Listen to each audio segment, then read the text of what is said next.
Okey, bismillahirrahmanirrahim. Assalamualaikum warahmatullahi wabarakatuh. Kepada apa khabar semua rakyat Malaysia, diharapkan semuanya sihat walafiat. Kita sudah hari ke 20 pada dekat 30 hari kita dalam PKP, dalam fasa menangani COVID-19. Alhamdulillah hari ini merupakan episod keempat NC on Air bersama dalam sembang-sembang rancangan sembang-sembang RMO Restricted Movement Order. Jadi alhamdulillah pada petang ini kita dapat berpeluang bersama dengan Ustaz Nur Hisham selaku pengurusi Akademi Tahfiz Medik, dan juga bersama-sama dengan PIKOM dan juga College Space UTM, CFIRST dalam satu gabungan iaitu Akademi Pencetus, iaitu Pusat Penyelidikan dan Kecemerlangan Perubatan Tradisional Melayu. Selamat datang Ustaz, apa khabar? Selamat datang, selamat berjumpa Prof. Okay. Sebab suara delay sikit apa ni, mungkin talian internet ke. Okey. Assalamualaikum Prof. Waalaikumsalam. Ustaz sihat di Batu Pahat macam mana keadaannya? Alhamdulillah sihat. Pada dasarnya Batu Pahat dah masuk zon merah sebenarnya. Tapi alhamdulillah tempat saya ni dia memang ke dalam betul. Jadi suasana PKP tu tak nampak sangatlah. Kebetulan saya pun duduk dalam kampung betul kan. Di dalam tak nampak suasana PKP tu. Kami pun mungkin dalam seminggu sekali dia keluar beli makanan dan terus duduk stay kat sini je lah. Kita mengharapkanlah PKP ini akan berakhir dengan segera dan Malaysia kembali pulih kepada normal. Tapi saya memang jagakan COVID-19 ni dia akan berterusan, cuma berupa bentuk cara wabak ni berlaku. Dan juga mungkin PKP yang mungkin kerajaan akan announce besok ni, kalau ada perubahan pun banyak kekangan-kekangan dan juga guideline Ustaz ya. Jadi mungkin Ustaz baca sikit lah apa pandangan Ustaz tentang COVID-19 ni dulu Ustaz, sebelum kita sembang-sembang. Sebelum tu kita cerita pasal PIKOM dengan pencetus Ustaz ya. Okey, saya kepada pendengar warga PIKOM, terutamanya pensyarah-pensyarah berpelajar dan juga alumni PIKOM, selamat datang kembali dalam rancangan sembang-sembang RMO kita episod keempat ni bersama Ustaz Nur Hisham selaku pengurusi Akademi Tahfiz Medik dan juga panel pencetus iaitu Pusat Penyelidikan dan Kecemerlangan Perubatan Tradisional Melayu ya. Alhamdulillah, PIKOM seperti mana kita tahu adalah satu kolej universiti di bawah MAWIB, menangani ramai pelajar anak-anak asraf, dan juga kita terdiri di bawah Pusat Zakat dan juga Pusat Wakaf. Alhamdulillah, bersama-sama Ustaz Nur Hisham kita membangunkan satu panel penyelidik, satu pusat kecemerlangan dan juga penyelidikan perubatan tradisional Melayu, tradisional perubatan Melayu. Alhamdulillah Ustaz, jadi mungkin kita mulakan dengan cerita COVID ni Ustaz. COVID ni apa, mungkinlah dari segi, mungkin Ustaz boleh kupas sikit dulu, walaupun saya pun ya. Silakan Ustaz. Okey, terima kasih Prof. Ini dah macam terbalik Prof. Okey, tapi mungkin dari sudut saya lah, saya lebih suka melihat dari perspektif perubatan Melayu itu sendiri. Sebab bagi itu mungkin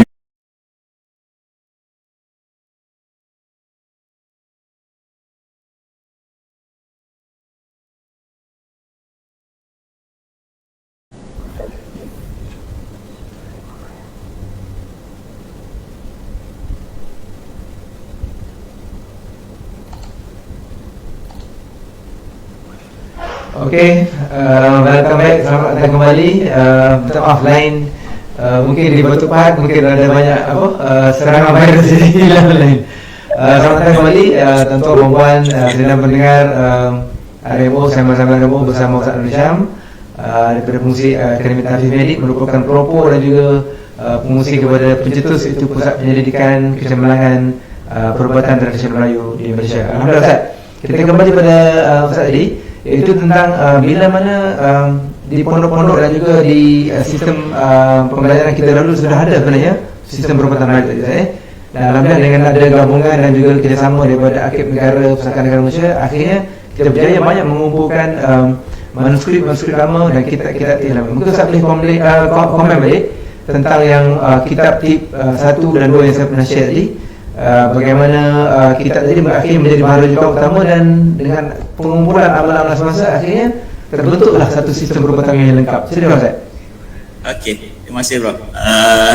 Mungkin kita ke belakang sikit tadi lah, macam saya cakap tadi, bila kita terputus dengan pengajaran daripada guru-guru yang terdahulu, jadi kita kena kumpulkan balik. Jadi kita kena kumpulkan balik, himpunkan balik dan susun balik ilmu tu. Jadi maka di pencetus, apa yang kami buatlah, kami himpunkan dari pelbagai sudut amalan, dari sudut perspektif lah, sudut pengamalnya, sudut sumber rujukan kitabnya, dan juga sudut pandangan perubatan moden yang kita boleh adunkan bersama, dan juga perundangan semasa. Okay? Jadi walau bagaimanapun induk semasa yang kita kena rujuk kepada amalan perubatan lain itu sendiri lah, kepada kitab yang sedia ada daripada dulu lagi. Dan hari ini kita nampaklah dah terhimpun banyak. Okay, sebagaimana dimaklumkan oleh almarhum Dr. Rahmat Piah, menyatakan bahawa ada 300 lebih kitab yang ada dalam negara itu, termasuk di perpustakaan negara, di Dewan Bahasa dan Pustaka sebagainya. Tapi apabila kita menyelidiki berdasarkan kepada apa sudut pandang yang diberikan oleh almarhum Dr. Rahmat Piah itu, menyatakan ada 2 jenis kitab sebagai rujukan. Satunya kitab berdasarkan oleh kitab yang jenis satu, yang kita katakan sebagai kitab yang ada langsung tidak ada tarikh, yang tidak ada nama penulis dia. Dan satu lagi kitab yang kedua, iaitu yang ada nama penulis, biografi penulis boleh dikenal pasti, dan tahun itu dia boleh dikenal pasti. Jadi kedua-dua kitab ini sebenarnya saling lengkap melengkapi, tapi kita pecahkan dua itu sebagai menjadikan rujukan. Dan banyak perbahasanlah kenapa kitab-kitab yang terdahulu tidak ada tarikh, tidak ada penama penulis dan sebagainya. Namun apabila kita sebujuk silang, terdapat satu keadaan yang mana mempunyai nilai-nilai yang hampir sama lah. Cuma mungkin dia berubah ikut keadaan setempat dan masa dan sebagainya. Jadi daripada sumber inilah sumber asas yang kita namakan sebagai bahan perubatan tradisi Melayu itu sendiri. Di sumber ini apabila kita nak realisasikan dalam bentuk kerangka yang bersyukur, kita perlu juga lihat dari sudut ehwal semasa. Contohnya amalan-amalan semasa di lapangan sekarang ni yang saya katakan sebahagian juga ada adaptasi di luar dan sebagainya. Dan dalam masa yang sama, nak tak nak, kita kena lihat daripada sudut perundangan semasa.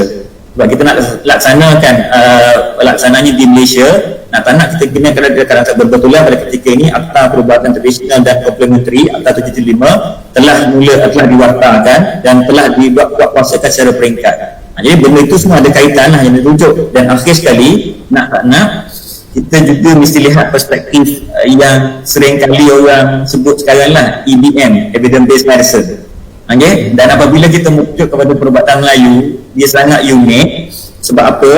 Sebab kalau kita nak gunakan kerangka perubatan moden sebagai EBM-nya, sudah pastinya banyak gap ataupun jurang yang telah dikenal pasti. Dan sudah tentu benchmark ataupun arah ukur itu tidak sesuai untuk perubatan Melayu secara literal lah bagi kami yang kami bincangkan di pencetus panel sebagainya. Maka sudah tentunya memerlukan mereka yang dikatakan dari aliran perubatan moden tetapi mempraktiskan perubatan tradisional sebagai practitioner dalam perubatan tradisional, tapi mereka mempunyai latar belakang kepakaran perubatan moden untuk diadaptasikan. Jadi susunatur inilah akhirnya dibuat dan memberi peluang pada kami khususnya di pencetus lah, dan rakan-rakan lain di pencetus untuk membuat satu kerangka asas perubatan Melayu yang saya katakan tadilah. Dan daripada usaha itulah sebenarnya, bila bangun kerangka itu, barulah kita boleh pula memikirkan tentang kandungan kepada kerangka yang dibuat itu. Jadi dari sudut kerangka ada satu soalan dari Puan Halilah, dia kata adakah modul ini termasuk bacaan ruqyah yang diamalkan oleh Darul Syifa atau Darul Salam ke? Okey. Itu soalan daripada Puan Halilah Tafikom ni. Gini apa ni perkara ini sebenarnya kita perlu jelas dari segi kerangka dulu lah. Bila saya terlibat kegiatan masa teknikal di peringkat bahagian perubatan tradisional komplementari, sebenarnya telah ada pembahagian yang jelas apabila merujuk kepada ruqyah semata-mata. Dia bagi ruqyah syariahiyah semata-mata, dia telah merujuk kepada bidang amalan atau modaliti pengubatan Islam. Okay? Manakala dalam bentuk bacaan-bacaan tertentu, jampi ataupun sebagainya yang tidak berlawanan dengan syariat, tergolong di dalam kategori terapi kerohanian dalam bidang perubatan Melayu. Jadi itu sempadannya sebenarnya, sempadan asas yang ada dah wujud sebenarnya. Sebab tu di dalam warta penguatkuasaan Akta Perubatan Tradisional dan Komplementari telah dipecahkan bahawa modaliti yang diiktiraf, dia ada perubatan tradisional, dia ada 3, Melayu, Cina dan India. Lepas tu ada pengubatan Islam. Jadi sempadan kat situ ialah dan banyak juga yang bertanya lah, sempadan yang jelas lah, ru'yah syariah letak di bawah bidang kuasa modaliti pengubatan Islam. Manakala hal-hal yang berkaitan dengan selain daripada ru'yah syariah, walaupun ada dalam bentuk jampi, dalam bentuk, sebenarnya kalau siapa yang ikuti seminar kita yang lepas dulu, penjelasan telah dibuat oleh yang berbahagia Profesor Medar Tarikh Saleh, yang mana ru'yah itu sendiri pun adalah jampi itulah ru'yah, sebenarnya cuma berbezanya bahasa saja. Semua orang Melayu kita ni mendefinisikan yang berbeza. Tapi kalau balik pada soalan Puan Nadila tadi, maknanya kita lebih fokus pada itulah. Maknanya kalau ru'yah syariah dalam kerangka perundangan di Malaysia sekarang ini terikat dengan bidang amalan atau modaliti pengubatan Islam.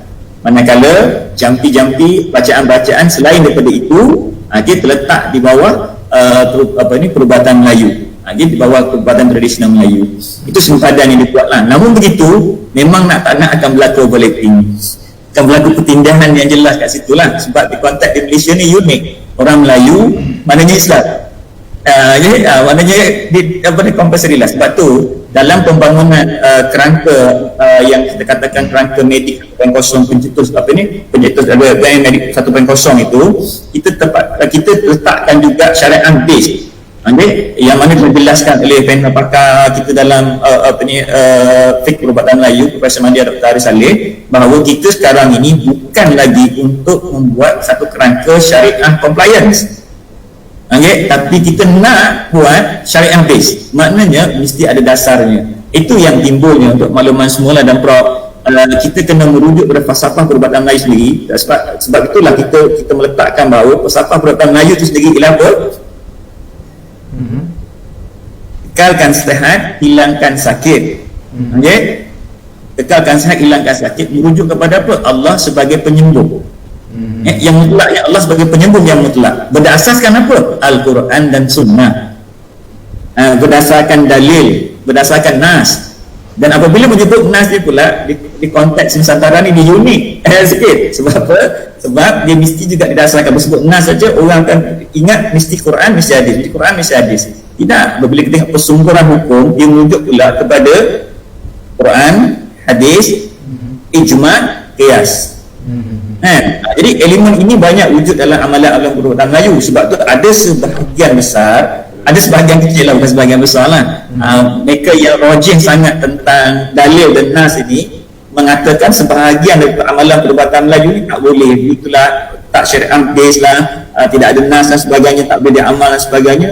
Maka itu masih lagi perbahasan dan perdebatan yang lebih besar lah. Kita kena terbuka dalam bab itu lah. Jadi kurang perubatan Melayu dan perubatan Islam ni kurang lebih sama. Cuma ada beberapa amalan perubatan Melayu itu yang mungkin yang belum memenuhi syariat ataupun belum melalui dalil yang agak kuat.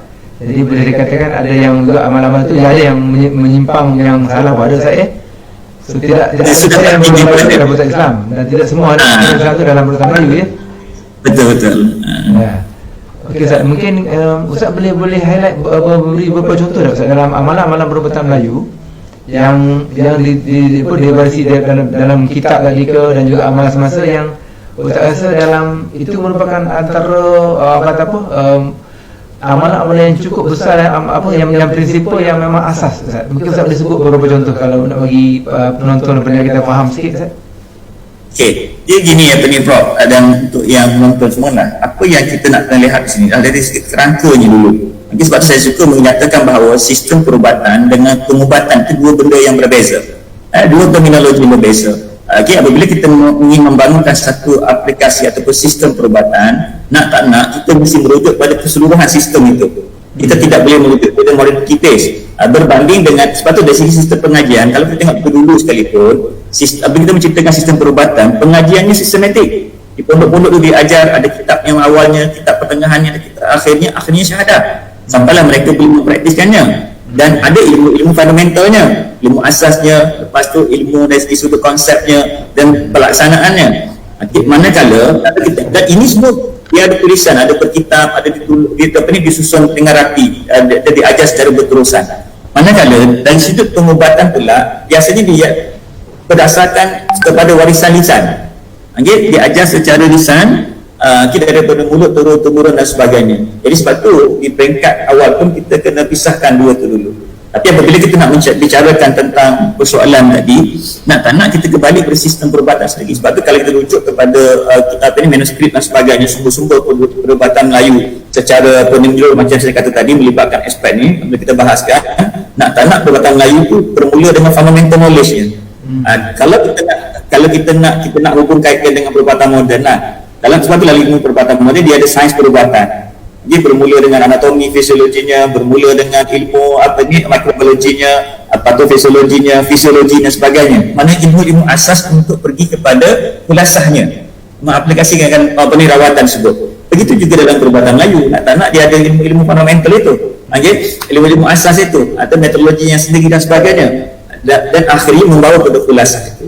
Jadi apabila membicarakan soalan yang prop tadi, saya lebih suka melihat pada tiga pembahagian utama. Satulah ilmu asas tentang perubatan Melayu, yang mana benda ini boleh dikatakan kalau kita membaca kitab-kitab tip dan sebagainya, dia adalah satu benda yang orang kata seiring antara satu kitab dengan satu kitab tu tidak banyak perbezaannya.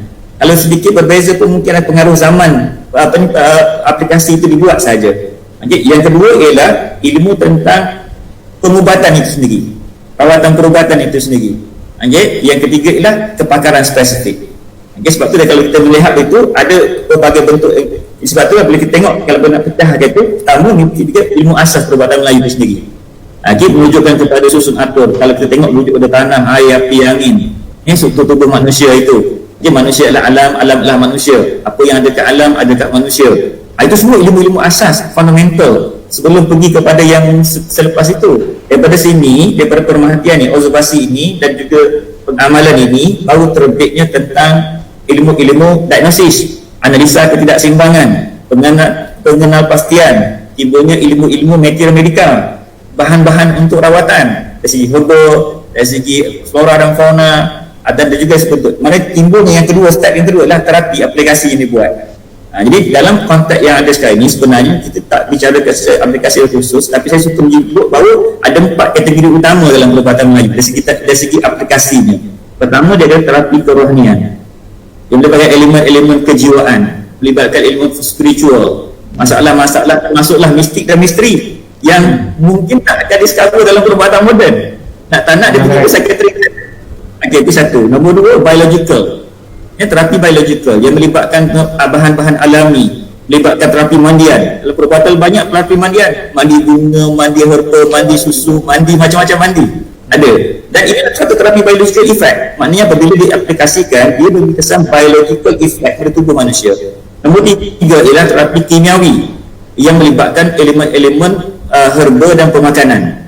Dan ini wujud dan memang dalam perubatan Melayu antara kandungan kitab-kitab terdahulu ni yang besar dan amalan-amalan lipangan dia tentang bahan-bahan yang ada sekarang ni. Sebab tu dalam isu sekarang ni boleh timbul masalah COVID-19 ini, banyak viral di lapangan bahawa bahan ini boleh mengubat, bahan ini boleh melawan masalah virus COVID dan sebagainya.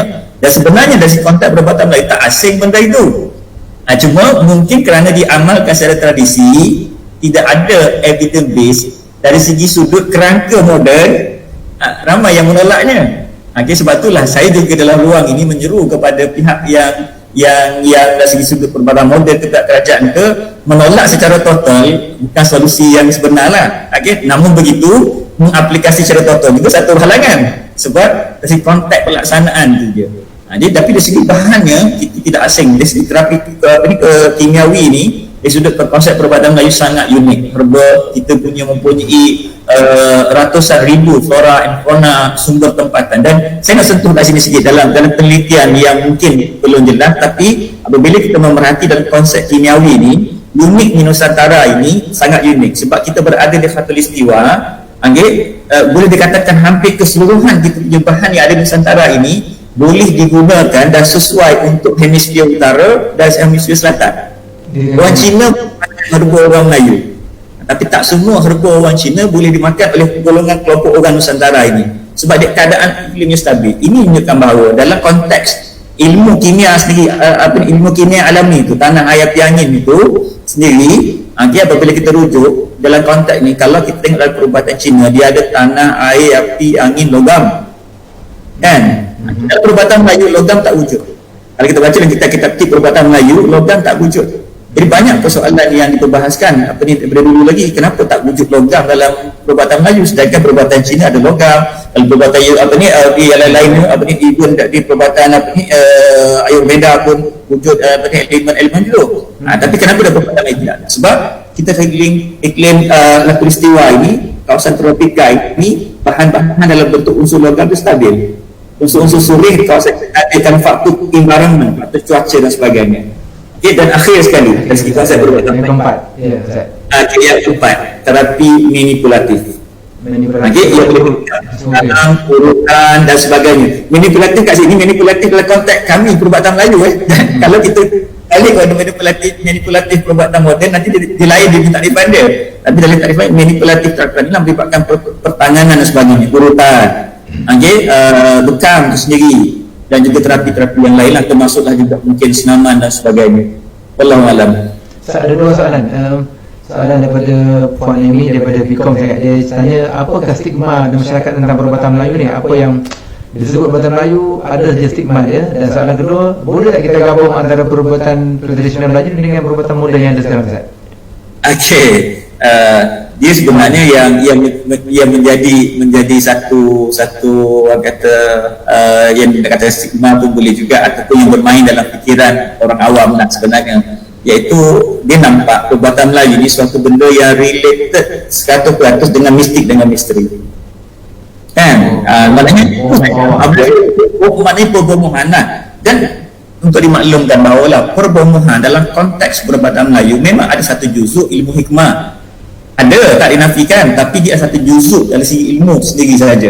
Ia bukan maknanya kita tak katakan perubatan Melayu adalah satu perbohongan atau perbohongan satu perubatan Melayu, tapi ilmu hikmah yang menjurus kepada perkara-perkara yang sedikit mencari adat itu ada dalam komponen perubatan Melayu, tapi dia bukanlah totally perubatan Melayu.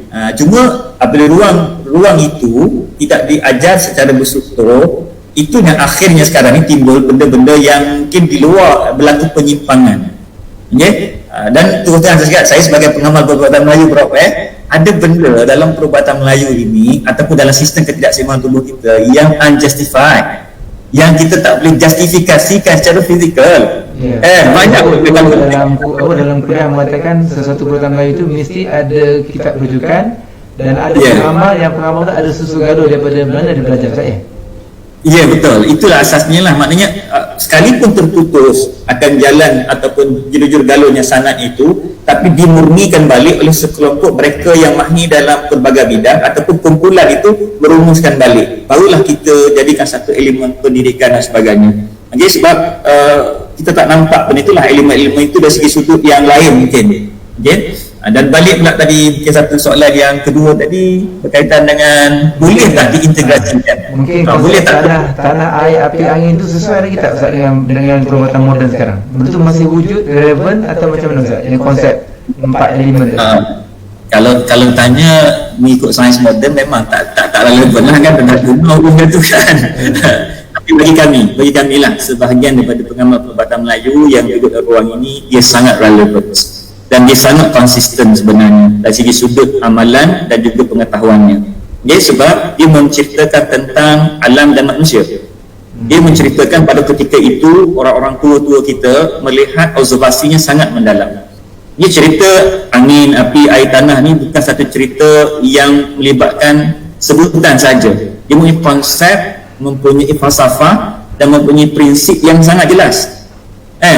Okay, sampai kepada melibatkan beberapa elemen-elemen susun atur tubuh, melibatkan bahan-bahan, contohlah saya bawa tadi tu. Okay, kalau nak lebih senang kepada kita nak faham lah. Maknanya kalau dalam model, apabila patient datang, dia nak buat analisa, dia ada fundamental analisa dia. Ada segi elemen-elemen yang nak lihat ketidakseimbangan tubuh manusia. Dari segi perubatan Melayu, unsur ini menjadi satu fundamental. Sebab kejadian manusia berasaskan unsur ini.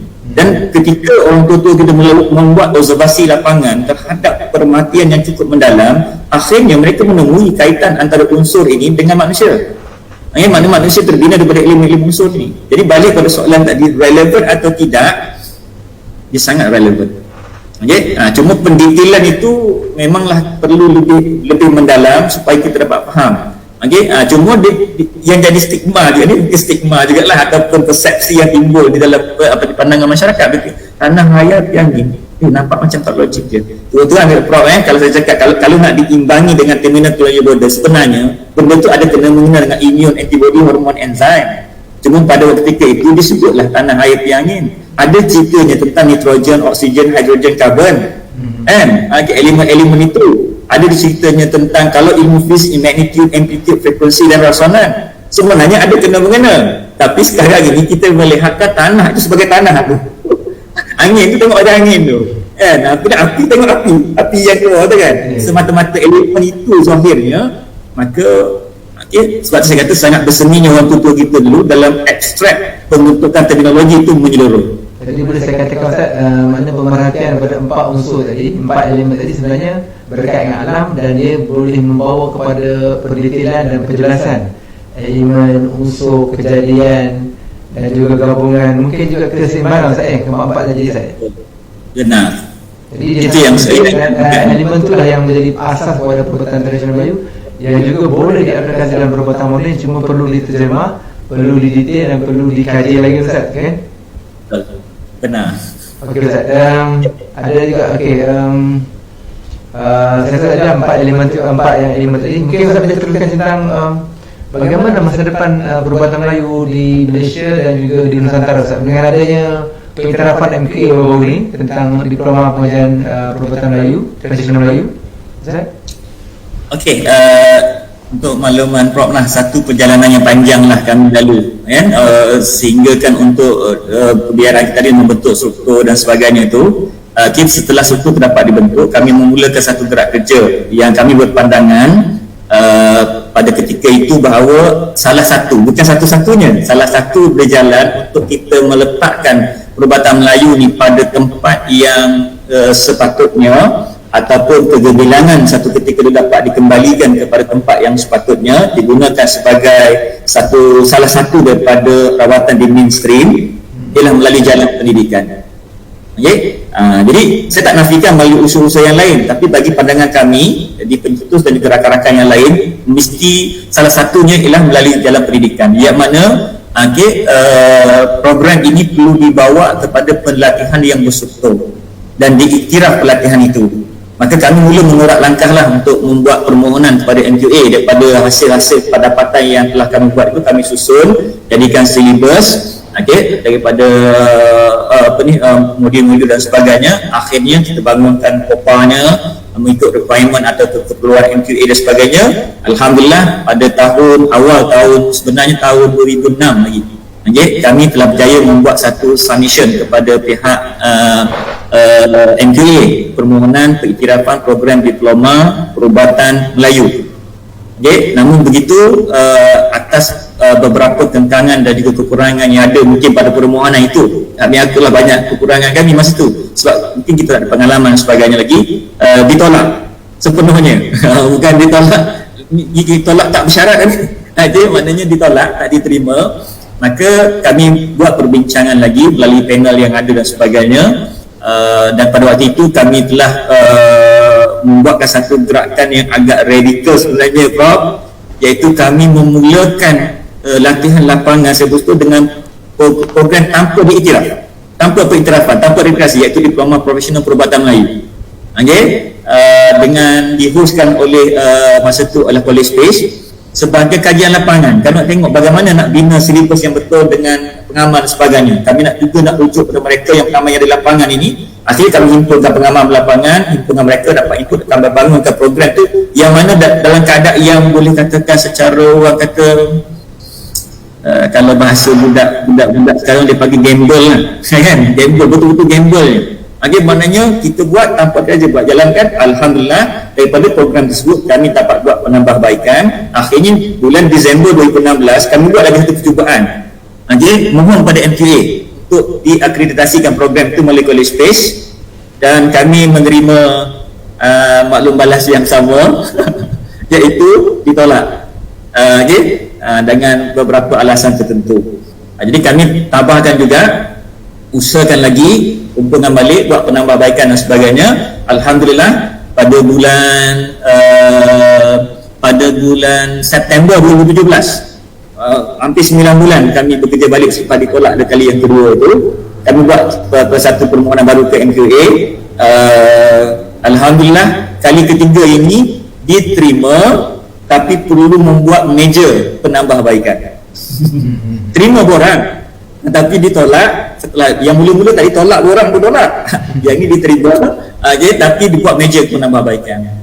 Dan akhirnya kali keempat kami buat lagi pada tahun 2018 sebenarnya, penghujung tahun 2018. Diterima dengan sedikit penambahbaikan. Dan alhamdulillah pada bulan 2019 kami telah buat penambahbaikan dan kami hantar. Setelah beberapa kali, akhirnya pada Januari 27 hari bulan Januari 2020, telah diluluskan satu program di bawah MQA dengan akreditasi sementara, iaitu Diploma Perubatan Melayu yang diluluskan oleh College Space UTM, dan dia merupakan satu kalibrasi khas daripada pencetus lah. Yang mana PIKOM terlibat sendiri dari segi sudut sains perubatannya, dan juga daripada sumbangan daripada CIFER, Center for Public Science Technology UTM, dan juga daripada Badan Pengamal dan juga sebagai sekretariatnya Akademi Tafiz Medik. Jadi alhamdulillah kita telah berjaya mendapat pengiktirafan sementara, akreditasi sementara bagi Diploma Perubatan Melayu, yang mana nama yang diluluskan ialah bukan Diploma Perubatan Melayu, itu permohonan kita, tapi nama diluluskan maklum balas yang terkini, Diploma Perubatan Tradisional Melayu, DPTM. Dan insyaAllah kami sedang berusaha sekarang ni untuk termasuk dengan PIKOM segala terlibat sama untuk merumuskan permohonan pengambilan pelajar, dan kita jangkakanlah mudah-mudahan kalau tidak ada apa-apa melintang, mudah-mudahan pada tahun ini ataupun selewat lainnya pada tahun depan kita akan mula menawarkan program ini setelah mendapat kelulusan pengambilan pelajar di pihak JPT lah. Namun begitu dari segi sudut ini Prof, ini untuk makluman Prof, ini kita lebih fokus kepada pengamal baru Prof, yang mana anak-anak kita lepasan SPM. Sebenarnya kita mesti memikirkan pengamal yang sedia ada ni, sebab program yang tawar ni program sepenuh masa. Sebab itulah alhamdulillah pencetus juga telah membangunkan lebih kurang 18 modul. 18 modul khas secara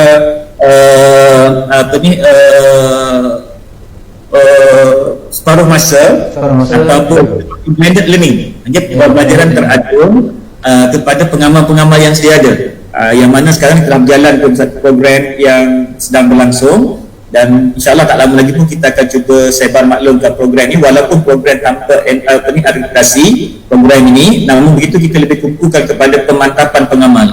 Dan boleh dikatakanlah untuk makluman Prof, kandungan pembelajaran di peringkat Diploma Perubatan Tradisional Melayu MQA tadi dengan program profesional yang kita tawarkan kepada pengamal yang sedia ada ni sebenarnya kandungan yang sama, cuma mood pembelajaran saja berbeza.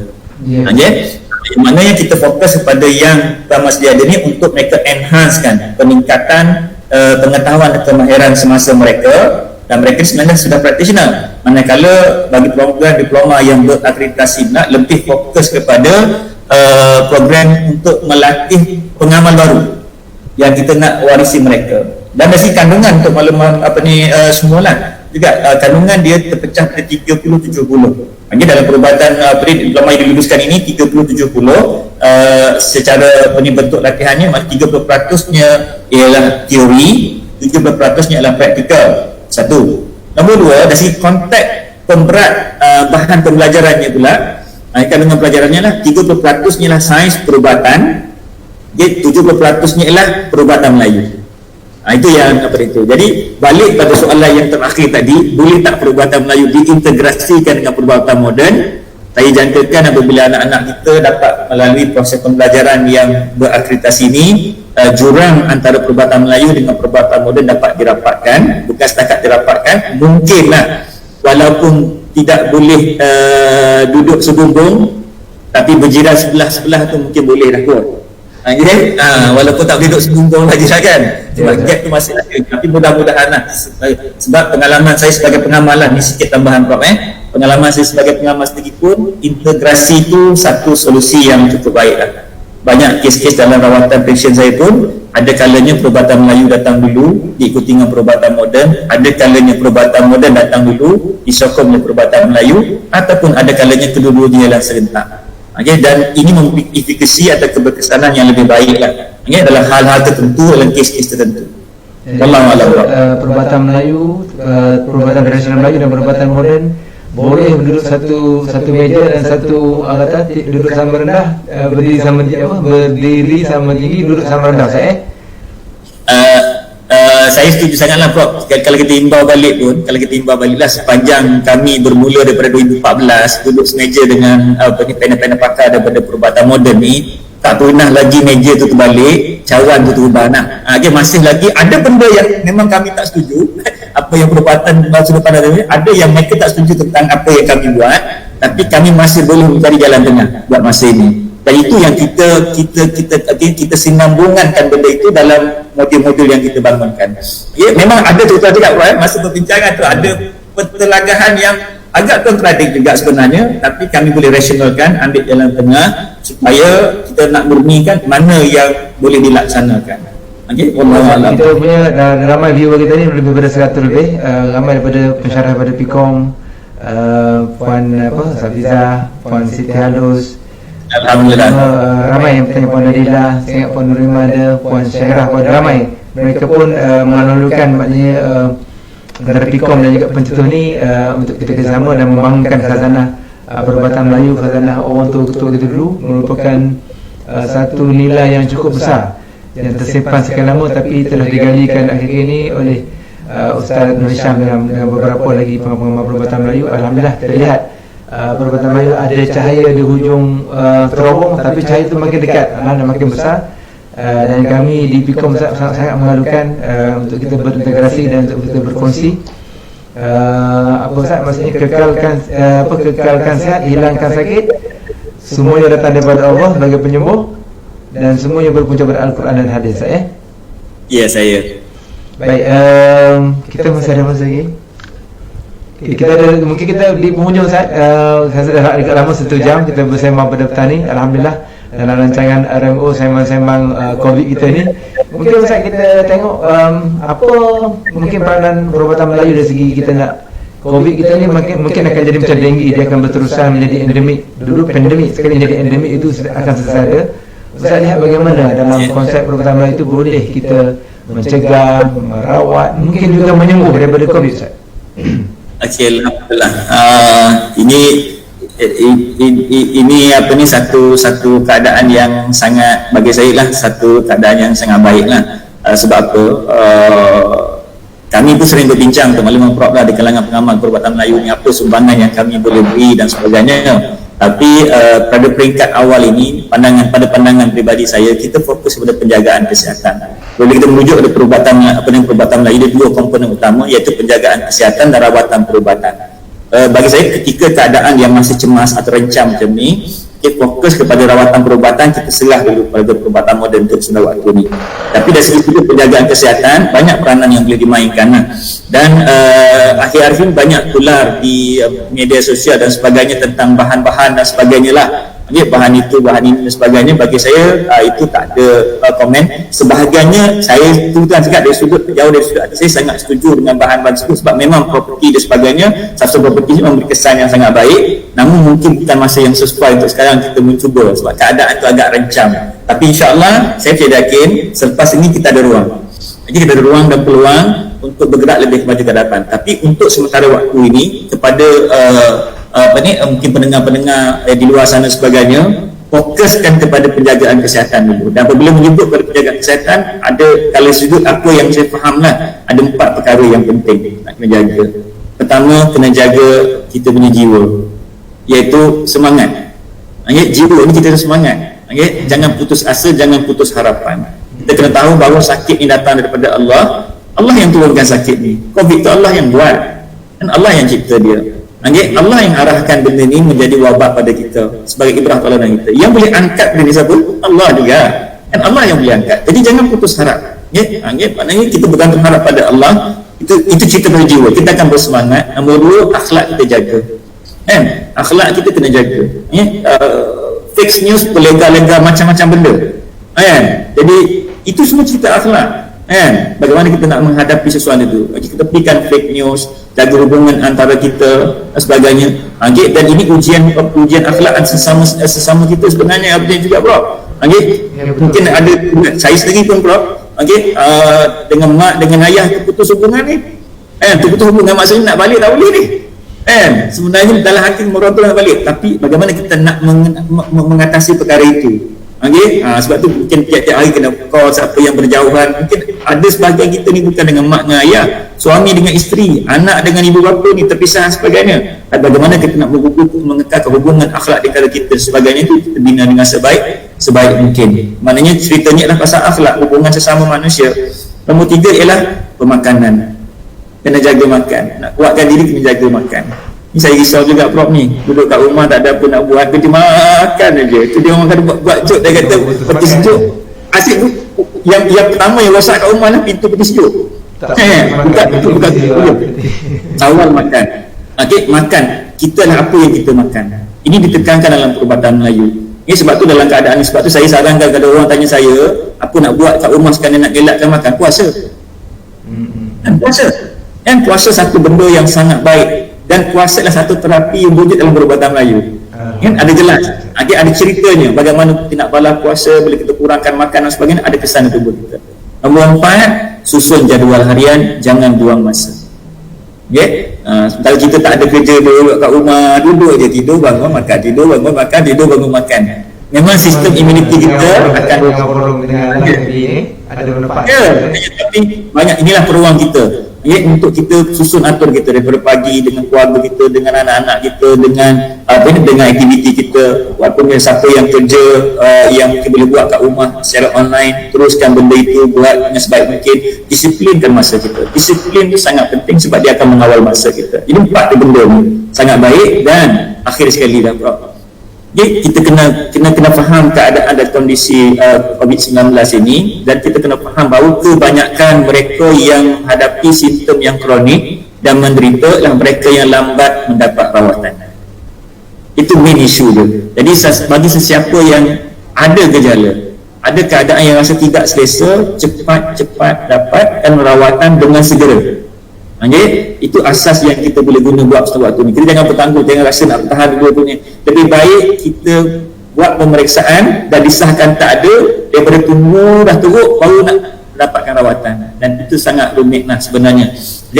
Dan juga pesan saya kepada perkara-perkara yang belum pasti, jangan mencuba. Ini bukan masa untuk mencuba. Budak-budak muda kita kata cuba try test. Ini bukan masa dia. Masa sekarang masa agak rencam. InsyaAllah setelah ada kelapangan sedikit, khususnya bagi saya, bagi rakan-rakan kepada pengamal perubatan Melayu, jom kita duduk semeja, kita kaji, kita susun. Kemungkinan besar kelumpuhan dalam perubatan moden ada sinarnya, ada tampungannya dalam perubatan Melayu. Saya percaya, yakin ada benda itu. Dan kita boleh ke depan dalam hal ini, tapi kita kena guna kaedah yang betul, tempat yang betul, cara yang betul, dan susun atur yang betul. dan dia merupakan satu calibration effort bagi saya lah, makna kalibrasi, dia bukan boleh buat seorang. Okay? Macam Prof lah saya kata, kalau tanya saya pasal substance material, substance partikel yang ada dalam material, mungkin saya tak faham. Saya boleh cerita bahan ni unsurnya panas, okay, rasanya pahit, boleh guna begini. Okay, tapi apabila kita jalinkan balik dengan sains model sebagainya, pengalaman saya setakat ini dia agak selari. Tidak ada yang tak match, tak boleh disambungannya. Kalau sekalipun berbezanya sedikit saja dari segi pendekatan, approachnya sahaja, tapi segi fundamentalnya tak sama sehingga kali ini lah. Jadi insyaAllah kepada semua yang mendengar kat sana, jaga diri, duduk di rumah stay home, jangan bergerak kalau boleh, ke mana-mana melainkan ada keperluan. Jaga kebersihan, jaga 5 benda tadi.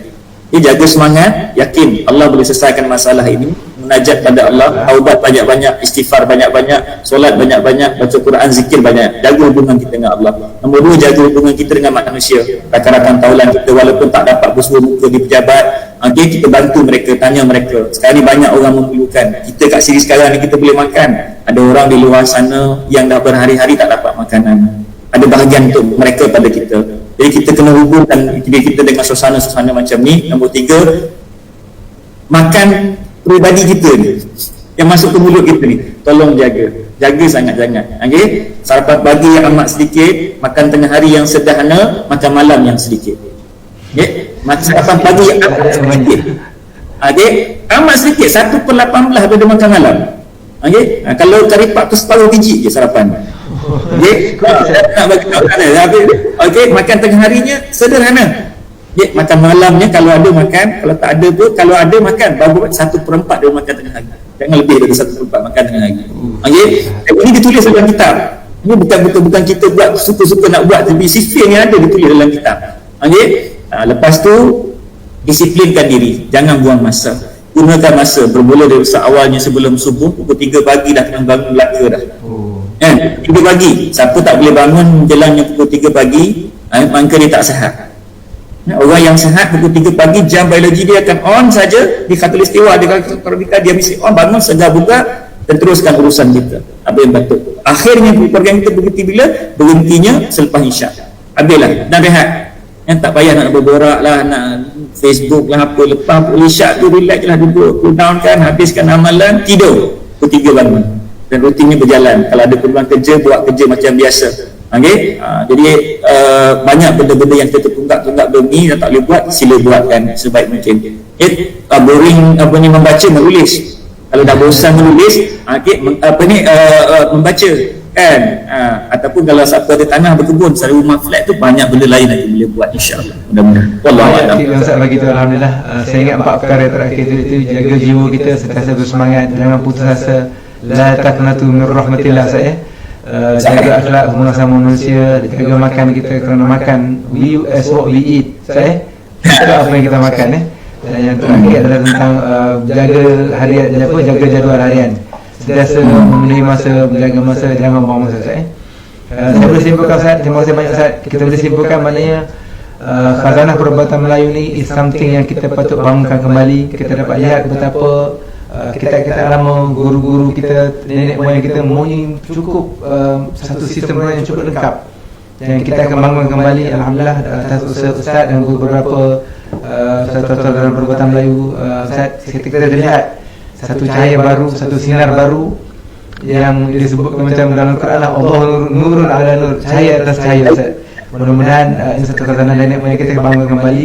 Dan di PIKOM, alhamdulillah, saya dan juga warga PIKOM sentiasa bersedia untuk bekerjasama dengan Ustaz untuk kita bangunkan khazanah alam kita, khazanah nenek moyang, untuk digunakan pada anak cucu kita pada masa hadapan. Kerana kita percaya dan yakin bahawasanya ilmu tu tak akan mati, yang mati hanya pengamal, tapi ilmu tu sepatutnya diteruskan, dihidupkan, dan Allah juga lah yang menjaga ilmu tu, Ustaz. Mudah-mudahan sedikit banyak saya tengok Ustaz punya perjalanan tu jauh, tapi konsisten, istiqamah, sentiasa orang kata tak kenal putus asa kan. Jadi sentiasa bekerja, alhamdulillah. Dan yang Ustaz, kita mudah-mudahan kita dapat teruskan kerjasama kita ni, dan terima kasih Ustaz dapat join dalam semak Rebo. Mudah-mudahan dapat pada semua. InsyaAllah I akan lagi satu konsep baru. Mungkin Ustaz kita boleh buat next session Ustaz cuba bawa hasil perkongsian tentang terapi-terapi mandi tadi dan juga beberapa amalan-amalan yang rasa pendengar hari ini pun mungkin sedang menunggu juga Ustaz untuk pandangan akan datang. Beberapa tips yang Ustaz share yang saya rasa 1 jam tak akan cukup. Terima kasih Ustaz, kita jumpa lagi sekali lagi pada masa akan datang. Mudah-mudahan kita settlekan PKP ini, mudah-mudahan kita dapat kembali pada normal dan bertemu dalam bentuk fizikal Ustaz. Sekian Ustaz, terima kasih banyak. Kita jumpa lagi. Okey, terima kasih pada Pikom, pada Prof semua, insyaAllah pada kru-kru yang terlibat, terima kasih banyak. Kita jumpa lagi. Okey Ustaz.